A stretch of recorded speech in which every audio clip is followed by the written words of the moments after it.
श्री शिवाय नमस्तुभयम। दोस्तों, जैसा कि आप सभी लोग जानते हैं कि 25 फरवरी 2026 यानी बुधवार को पड़ रही है फाल्गुन महीने की शुक्ल पक्ष नवमी तिथि और रोहिणी व्रत। और दोस्तों, यह वह तिथि है जो फाल्गुन महीने में पड़ने सबसे बड़ी तिथि है, क्योंकि यह फाल्गुन महीने में पड़ने वाली है और इसका बहुत ही बड़ा और विशेष महत्व होता है।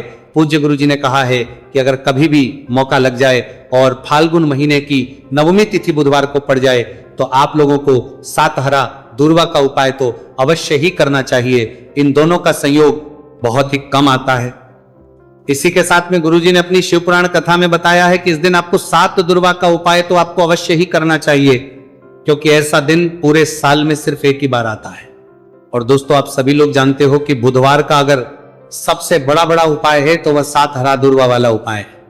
तो दोस्तों, इस बुधवार नवमी तिथि के दिन आप लोगों को इस सातहरा दूर्वा वाला उपाय को जरूर करना है। बहुत सारे लोग होंगे जिन लोगों ने इस उपाय को न किया हो, मतलब पूरा साल निकल गया, उन्होंने किसी भी दिन इस सातहरा दूर्वा वाला उपाय को ना किया हो। पर दोस्तों, आपके पास एक आखिरी मौका बचा हुआ है जो कि 25 फरवरी के दिन है। तो इस दिन आप लोगों को इस वाले उपाय को जरूर कर लेना। भले ही आपने पूरे महीने भर इस उपाय को ना किया हो, पर अगर आपने इस फाल्गुन महीने के बुधवार नवमी तिथि के दिन अगर इस वाले उपाय को कर लिया तो आपको इस उपाय को करने का वो फल मिलेगा जिसकी आपने कभी कल्पना भी नहीं करी होगी। इसीलिए आप लोग इस वाले उपाय को एक बार जरूर कर लेना है, ताकि आप लोगों के हाथ से यह मौका ना जा सके और आपको इस उपाय को करने का फल मिल सके। दोस्तों, ये उपाय पंडित जी ने अपनी अभी ही शिव महापुराण की कथा में बताया है, जिस उपाय को आज हम आपको बहुत अच्छे से समझाने वाले हैं। इस वीडियो को देखने के बाद इस उपाय को समझने के लिए आपको कोई और वीडियो को देखने की जरूरत नहीं पड़ेगी। तो चलिए दोस्तों, उपाय को शुरू करते हैं। देखिए, ये इस फाल्गुन महीने के बुधवार नवमी तिथि के दिन ये इतना खास होता है, इतना महत्वपूर्ण होता है। देखा गया है कभी कभी बड़े बड़े पूजा पाठ अनुष्ठान से जो मनोकामना पूर्ण नहीं होते, वो फाल्गुन महीने के बुधवार नवमी तिथि के दिन एक छोटे से उपाय करने से ही आपकी मनोकामना पूर्ण हो जाती है। और बहुत सारे लोगों ने इस उपाय को किया भी है और उनको इस उपाय को करने का फल भी जरूर मिला है। अगर आप लोग भी इस उपाय को करना चाहते हैं तो आप इस उपाय को पहले अच्छे से समझ लेना, सुन लेना, उसके बाद करना।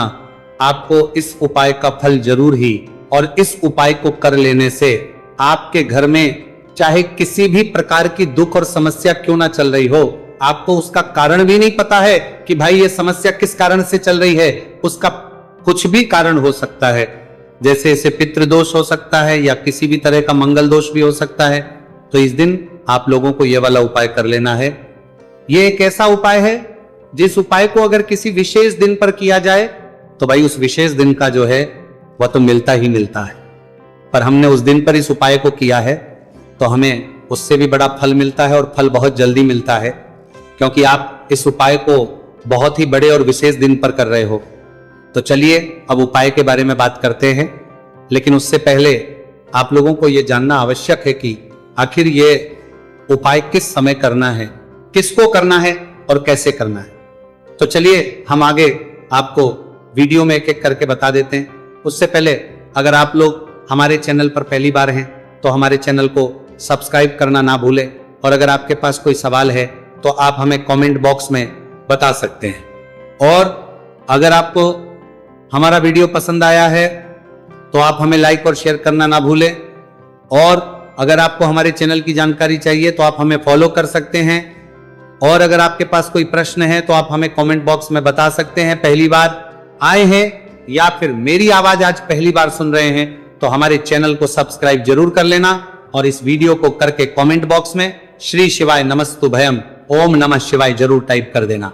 तो दोस्तों, इस 7 दुर्वा वाला उपाय को हमें इस बुधवार नवमी तिथि के दिन कैसे करना है, किसको करना है, किस समय करना है और कहां पर करना है, ये सारे सवालों के जवाब आपको इस वीडियो में मिल जाएंगे।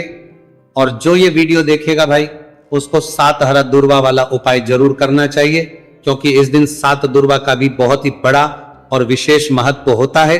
और जब बात आ जाए हरा दूर्वा की तो ये सोने पर सुहागा वाली बात हो जाती है, और ये एक बहुत ही बड़ा उपाय हो जाता है इस बुधवार नवमी तिथि का। तो अब दोस्तों, इस 7 हरा दूर्वा वाला उपाय को आखिर करना किसको है, सबसे पहले हम लोग वो बात जान लेते हैं। तो देखो, घर की जो बड़ी माताएं बहनें होती हैं, उन माताओं बहनों में से कोई भी एक बड़ी माता बहन इस वाले उपाय को कर सकती है। और दोस्तों, अगर आप चाहें तो अपने घर में से सभी सदस्यों भी इस उपाय को करवा सकते हैं। अगर किसी व्यक्ति की खुद की कोई मनोकामना है, खुद की कोई दुख और परेशानी है जो कि वो अपने लिए ही करना चाहता है, इस वाले उपाय को तो वह खुद अपने लिए भी कर सकता है। बाकी अगर कोई घर में से ऐसा है जो कि अपने पूरे घर परिवार की सुख और शांति के लिए ये वाला उपाय करना चाहता है, तो भाई वो भी करने सकता है, उसमें भी कोई दिक्कत वाली बात नहीं है। कहने का मतलब यह है कि इस उपाय को हर सदस्य भी कर सकता है और पूरे घर परिवार के सदस्य के लिए घर की बड़ी माताओं बहनों में से कोई एक माता बहन भी कर सकती है। माताएं बहनें अगर घर में उपस्थित ना हो या वह यह वाला उपाय ना कर पा रही हो, तो फिर घर का कोई बड़ा सदस्य भी इस 7 हरा दूर्वा वाला उपाय को कर सकता है, चाहे फिर वो पुरुष ही क्यों ना हो, उसमें कोई भी दिक्कत वाली बात नहीं है। अब दोस्तों, जो अगला प्रश्न निकल कर आता है वह ये आता है इसको लेकर कि आखिर इस उपाय को हमें किस समय करना है, सुबह के समय करना है कि शाम के समय करना है। तो देखो, इस वाले उपाय को आप लोग सुबह के समय भी कर सकते हो और शाम के समय प्रदोष काल में भी कर सकते हो।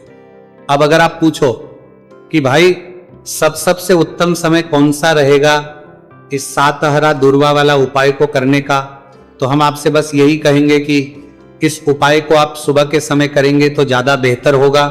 बाकी अगर प्रदोष काल के समय भी करेंगे तो भी अच्छा होगा, उसमें कोई भी दिक्कत वाली बात नहीं है। तो अब दोस्तों, जो अगली सबसे बड़ी और महत्वपूर्ण बात आती है वो ये आती है कि सुबह अगर हम उपाय को करेंगे तो हमें कितने बजे से लेकर कितने बजे तक के बीच में करना है, और शाम के समय प्रदोष काल में करेंगे तो हमें कितने बजे से लेकर कितने बजे के बीच में करना है। तो देखो, सुबह जितनी जल्दी हो सके आप उपाय को करने की कोशिश करना। बाकी अगर कारणवश लेट भी हो जाओ, थोड़ी देर भी हो जाए, तो 10 या 11 बजे तक भी आप उपाय कर लेना, पर 12 बजे से ज्यादा देरी ना हो। ठीक है, इस बात का ध्यान रखना। उसके बाद में दोस्तों, अगर शाम के समय प्रदोष काल की बात करें, प्रदोष काल का जो समय है होता है वो शाम के 6 बजे से शुरू हो जाता है। मतलब शाम के 6 बजे से लेकर शाम के 6 बजे से रात के 8 बजे के बीच का जो समय होता है, यह समय प्रदोष काल का समय होता है। तो इस उपाय को 7 या 8 बजे के बीच में भी कर सकते हो। मैं आप कभी भी इस वाले उपाय को कर सकते हो, उसमें कोई भी दिक्कत वाली बात नहीं है। तो फाल्गुन का महीना ही है जो आपको धन दौलत पुण्य दोनों ही देने वाला है। फाल्गुन के महीने में तुलसी का पूजन करके, श्री हरि विष्णु से जुड़े हुए कुछ उपाय करके आप अपने जीवन की निर्धनता, धन से जुड़ी समस्याएं, कर्जे से जुड़ी समस्याओं को हमेशा के लिए दूर कर सकते हैं। ये वही महीना है जिस माह में भगवान विष्णु योग निद्रा से जागते हैं। भगवान विष्णु को तुलसी अति प्रिय है, इसलिए उनकी पूजा में भी विशेष रूप से हम तुलसी का उपयोग करते हैं। और बिना तुलसी दल के, बिना तुलसी मैया के श्री हरि विष्णु की पूजा और उनका भोग दोनों ही अधूरे होते हैं। इसीलिए फाल्गुन के महीने में ऐसा उपाय आपको बताने वाले हैं जिसे करने से श्री हरि विष्णु की असीम कृपा आपको मिलेगी और मां तुलसी से ऐसा आशीर्वाद मिलेगा, जीवन का हर दुख, हर कष्ट, गरीबी, निर्धनता, कर्जे से जुड़ी समस्याएं, सब कुछ ही आपके जीवन से दूर हो जाएगा और सुख, समृद्धि, धन, वैभव, ऐश्वर्य सब कुछ आपको अपने जीवन में आसानी से मिलने लगेगा। तो चलिए बात कर लेते हैं कि कौन सा उपाय है, तुलसी के पौधे में कौन सी चीज आपको रखनी है और इस उपाय को किस समय करना है। देखिए, सबसे पहले तो आपको बता दें कि अगर आपके घर में तुलसी का पौधा नहीं है तो फाल्गुन के महीने में एक तुलसी का पौधा अपने घर में लाकर जरूर लगाए, क्योंकि फाल्गुन के महीने में जो लोग अपने घर में तुलसी जी का पौधा लाकर लगाते हैं, माँ तुलसी का पूजन करते हैं, कभी भी माँ तुलसी उनके घर में निर्धनता नहीं रुकने देती है। हमेशा उनके घर में धन की वृद्धि होती है, धन की वर्षा होती है। तो जरूर से तुलसी का पौधा फाल्गुन के महीने में अपने घर जरूर लेकर आए और अच्छे से आपको माँ तुलसी का पूजन करना है, माँ तुलसी के पौधे की देखभाल करनी है। और वह कौन चीज है जो आपको तुलसी के पौधे में फाल्गुन के महीने 25 फरवरी बुधवार नवमी तिथि में रखना है। और कैसे ये चीज रखते ही रातों रात आपके जीवन में चमत्कार होगा और आपके भाग्य का भी आपको साथ मिलेगा। तो देखिए, इस वीडियो में जितने भी उपाय हम आपको बताएंगे सभी उपाय सरल है। देखो गुरुजी ने कहा है कि बुधवार के दिन आपको 7 हरा दूर्वा वाला उपाय तो अवश्य ही करना चाहिए। वीडियो के अंतिम में आपको उपाय बताया है, आपको करना है। देखो आगे बढ़ने से पहले वीडियो को एक लाइक जरूर करें। देखो सबसे पहला उपाय, यदि आपके जीवन में कर्जा बहुत अधिक है, आपके जीवन में संकट बहुत अधिक रहते हैं, आपके ऊपर बहुत अधिक विपदा आ रही है, बार बार आपको अपने व्यापार में और अपने धन में हानि देखने को मिल रही है, यानी कि आपको प्रत्येक कार्य में हानि हो रही है, तो आपको यह उपाय करना चाहिए। इस उपाय को करने के लिए आपको 2 चीजों की आवश्यकता होगी। सबसे पहले है, आप जानते हो, जो कि भगवान गणेश जी को समर्पित होती है, तो आपको वह हरा दूर्वा की आवश्यकता होगी, साथ ही में एक लोटा जल की आवश्यकता होगी। और आप जब भी उपाय को करें, जिस दिन भी आपको करें, तो आपको प्रातः कल सुबह ही सुबह वह करना है। इस बात का विशेष रूप से आपको ध्यान रखना है, ठीक है। तो आपको एक हरा दूर्वा लेनी है। अगर आधा हरा दूर्वा भी मिल जाती है तो भी कोई दिक्कत नहीं है, बस आपको हरा दूर्वा है। अगर ज्यादा ना मिले तो उस स्थान पर एक हरा दूर्वा भी ले सकते हैं। हरा दूर्वा आपको आसानी से कहानी पर भी मिल जाती है, तो कोई दिक्कत नहीं है, बस आपको आसानी से कहानी पर भी जाएगी। बस याद रखिएगा, शुद्ध दूर्वा, और मतलब उसे शुद्ध करके ही उपयोग में लीजिएगा, है ना। तो आपको करना क्या है, एक हरा दूर्वा या एक से ज्यादा भी हरा दूर्वा आप लोग ले सकते हैं। तो एक हरा दूर्वा अपनी ले लीजिए। एक हरा दूर्वा के साथ में आप एक लोटा जल ले लीजिए, और इन दोनों ही चीजों को लेकर शिवाजी के मंदिर पहुंच जाइए। जी के मंदिर पहुंचकर सबसे पहले आप शिवाजी के पास में बैठ जाइए। शिवाजी के पास में बैठने के बाद जो शिवाजी की शिवलिंग होगी, शिवलिंग के ऊपर सबसे पहले आपको यह दुर्भाग्य को समर्पित करना है।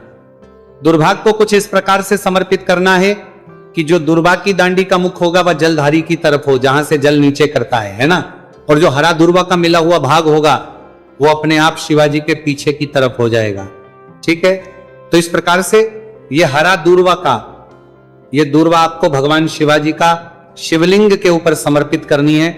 और जो एक लोटा जल आप अपने साथ लेकर आए हैं, इसी दूर के ऊपर भगवान शिव जी के शिवलिंग के ऊपर एक धारा से आपको समर्पित कर देना है, ठीक है।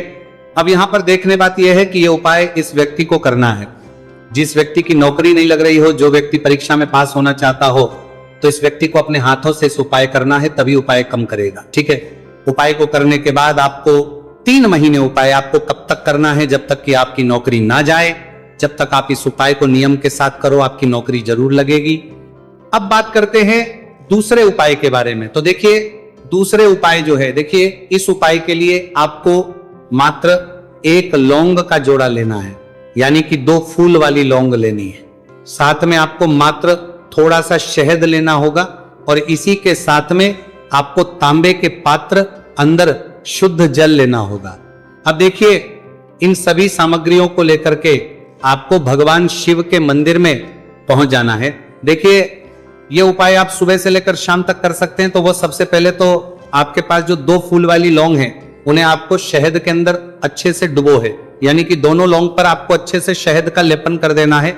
अब आपको जो आपके पास एक लोटा जल है, सबसे पहले तो उसे शिवलिंग पर धीरे धीरे समर्पित करना है, और श्री शिवाय नमस्तुभयम इसका जाप करते हुए समर्पित कर देना है। अब आपके पास जो 2 फूल वाली लौंग है, शहद से उसे आपको शिवलिंग पर अर्पित करना है, और आपको प्रार्थना करनी है कि जीवन में जो रोग की स्थिति है वह समाप्त हो, जीवन के जो संकट और समस्याएं हैं वह सभी समाप्त हो, जीवन से जो कर्ज की समस्या है वह समाप्त हो। इस प्रकार से प्रार्थना करते हुए ये जो 2 फूल वाली लौंग ही शहद संयुक्त इस आपको शिवलिंग पर अर्पित कर देनी है।